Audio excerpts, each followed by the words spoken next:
எதிர்மாற துறையில இருக்கக்கூடிய அமைப்புகள் நம்ம ஜாதகத்துல வலுவா இருக்கு, எந்த கர்மால நம்ம பிறந்திருக்கோங்கிறது தெரிந்து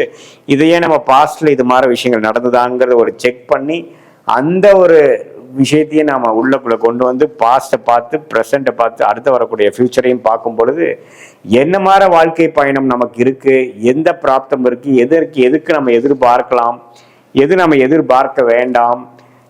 நம்மளுடைய என்ன மிஸ்டேக்ஸ் இருந்து நம்ம என்ன கற்றுக்கிட்டு இருக்கோம், என்ன மாதிரி வரைக்கும் நம்ம வந்து எஃபோர்ட் போடலாம், நம்ம வந்து எந்த லெவலுக்கு போகக்கூடிய பொட்டென்ஷியல் நமக்கு இருக்குது, அந்த பொட்டென்ஷியலை மேக்சிமைஸ் பண்ணுறதுக்கு என்னென்ன பண்ணலாம் அப்படிங்கிறதெல்லாம் நம்ம செய்யும் பொழுது கண்டிப்பாக நம்ம பார்த்தீங்கன்னா ஒரு 1000 வருஷம் வாழ போகிறது இல்லை, ஒரு 80 வருஷம் வாழ்கிறோம் அப்படின்னா ஒரு 25 வருஷத்துலேருந்து ஒரு 60 வருஷம் வரைக்கும் நம்ம ஒரு ஆக்டிவாக ஒரு ஏர்னிங் கெப்பாசிட்டியோடு இருக்கக்கூடிய அமைப்பில் இருக்கோம்னா அதை வந்து சிறப்பாக செய்து நம்ம வாழ்க்கைக்கு வேணுங்கிற பணம், உறவுகள், ஃபேமிலி, குழந்தை, மனநிலை, நல்ல ஹெல்த்து, இது எல்லாமே ஓரளவுக்கு எப்படி நம்ம சீர்திருத்தி கொள்ள வேண்டும், நமக்கு எப்படி லேட் மேரேஜாக இருக்கா, ஏர்லி மேரேஜாக இருக்கா, அரேஞ்ச் மேரேஜா, கலப்பு திருமணமாகவும், நம்மளோட சுக்கிரன் எப்படி இருக்கிறார்,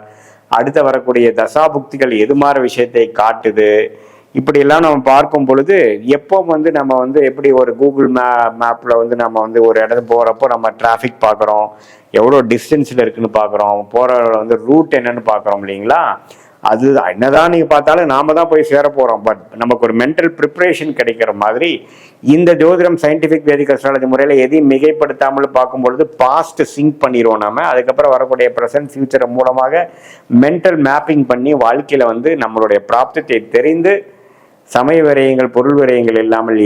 எளிதில் நம்ம வாழ்க்கையில் வெற்றி பெற முடியும் என்று சொல்ல விரும்புகிறேன். மீண்டும் மற்றொரு காணொலியில் சந்திப்போம். நன்றி, வணக்கம்.